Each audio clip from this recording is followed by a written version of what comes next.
La parole est à Emmanuel Maquet. Merci Madame la Présidente. Ma question porte sur la réciprocité des normes sanitaires imposées à nos agriculteurs.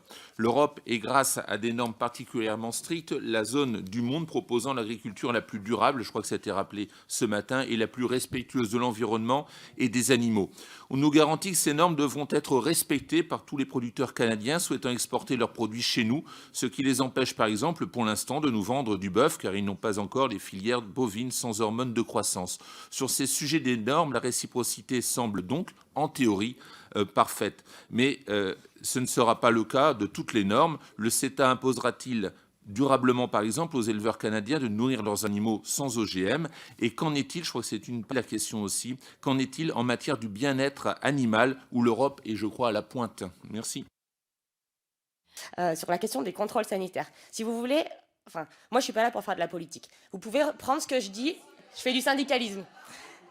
Si vous voulez, vous pouvez prendre ce que je dis et le déformer. Je vais vous redire les choses très clairement. Nous ne remettons pas en cause les contrôles sanitaires effectués par le Canada, puisque effectivement sur les filières, sur les exploitations qui sont certifiées sans hormones, les 36 exploitations dont on parle aujourd'hui, sans doute l'administration canadienne fait très bien son travail. Ce que nous disons, c'est que la seule interdiction qui est aujourd'hui imposée à ces exploitations, c'est de ne pas mettre d'hormones dans l'alimentation des bovins.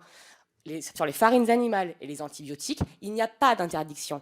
On ne contrôle pas ce qu'on n'interdit pas. On nous demande d'apporter une preuve réglementaire, jusqu'à preuve du contraire. On ne fait pas de règlement pour indiquer ce qui n'est pas interdit.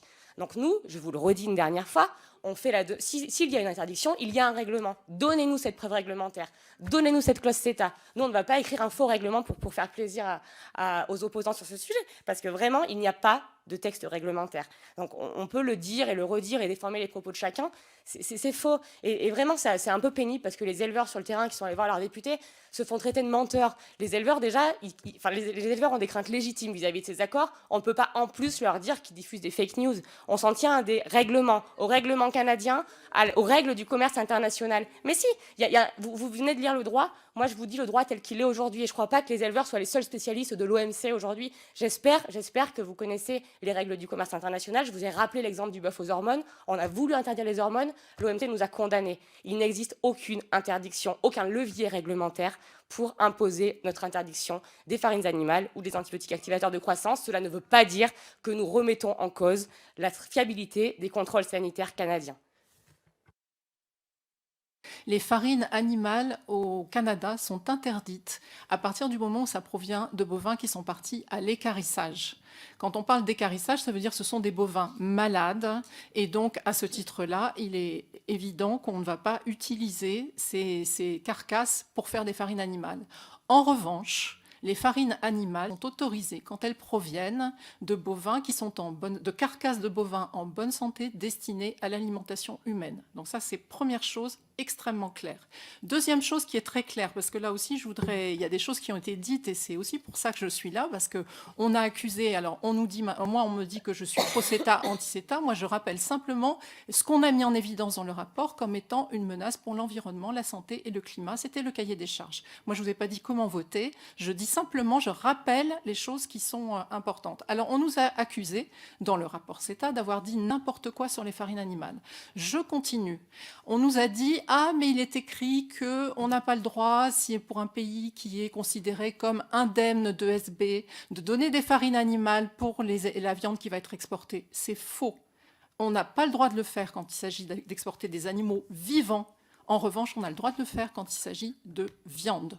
Donc, les farines animales, c'est extrêmement clair. Elles sont autorisées au Canada à partir de carcasses d'animaux en bonne santé destinés à l'alimentation humaine quand on veut exporter de la viande. Pointe à la ligne, et c'est un argument scientifique, et je ne suis pas en train de dire c'est tout bien d'un côté, tout mal de l'autre. Nous, on nous a demandé de pointer les lacunes, on a pointé les lacunes.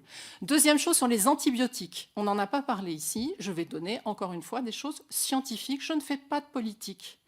Simplement, il a été dit « Ah, mais les antibiotiques, l'antibiorésistance, les Canadiens, ils prêtent attention, etc. » Oui, les Canadiens sont devenus plus vigilants, c'est-à-dire que maintenant, pour pouvoir utiliser des antibiotiques, il faut avoir une ordonnance médicale. L'application de ces nouveaux textes qui datent de 2017, eh bien, prévoit que vous pourrez toujours acheter des aliments auprès de votre provenderie, pour parler comme nos cousins canadiens, qui contiennent des antibiotiques, les prémix, etc., à condition d'avoir une ordonnance et à condition d'être suivi par un vétérinaire. Mais ça n'interdit absolument pas l'usage des antibiotiques dans l'alimentation du bétail. Et c'est cette viande produite avec des antibiotiques facteurs de croissance, donnés en préventif parce que ça active la croissance, nourrie éventuellement avec des farines animales telles que je les ai décrites, peut arriver sans aucun problème sur le marché européen, sans contrôle, puisque ce n'est pas interdit dans le cadre du CETA. Voilà. Et là, ce sont des arguments scientifiques, rationnels.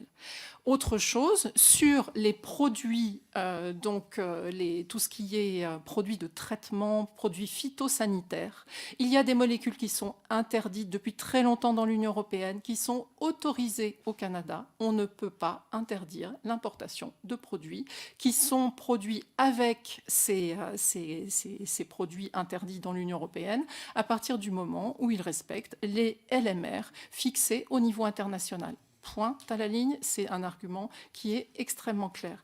Dernier élément, moi, qui me semble être un problème dont on n'a pas beaucoup parlé ici, ce sont les OGM. Je peux vous assurer que c'est un sujet de première importance en Amérique du Nord, sur lesquels, bien souvent, les Américains qui sont extrêmement policés perdent leur calme, parce que pour eux, économiquement, c'est quelque chose d'extrêmement important.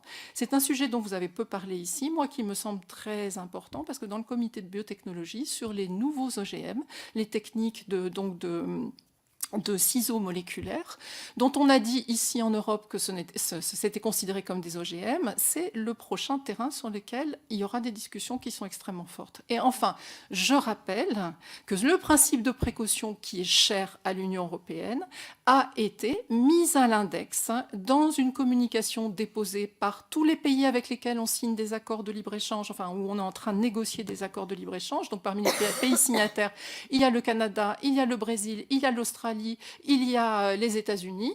Eh bien, il est clairement mis à l'index le principe de précaution comme étant une barrière non tarifaire de l'Union, mise en œuvre par l'Union européenne, et pointant, alors là je voudrais répondre à ce qui a été dit, quand on nous dit c'est une opportunité pour l'Union européenne d'imposer au monde ses normes, eh bien cette communication, c'est justement ça qu'elle met à l'index, en disant ce n'est pas normal que l'Union européenne cherche à imposer ses normes à l'ensemble de ses partenaires commerciaux. Voilà, je vous laisse réfléchir à ça, mais je pense que moi, je ne suis pas en train de vous dire ce qu'il faut voter, je suis pas pro-CETA, anti-CETA, moi ce que je défends, c'est une agriculture durable et c'est la transition écologique. Et ce que je dis, c'est que les conditions telles qu'elles sont dans cet accord ne me semblent pas aller dans le bon sens pour un accord qui se veut de nouvelle génération et qui est prometteur par rapport à tous les enjeux qu'on a sur le climat, la biodiversité, la santé des écosystèmes. Moi, c'est tout ce que j'ai à dire et c'est des arguments scientifiques et j'ai pas dit je suis pro, je suis anti. Je mets l'accent sur les choses qui me semblent être des lacunes. Et il me semble qu'il y a effectivement une grande importance parce que c'est un modèle pour les futurs accords. Voilà, c'est tout ce que j'avais à dire. Merci. Je vous remercie. Vous concluez ?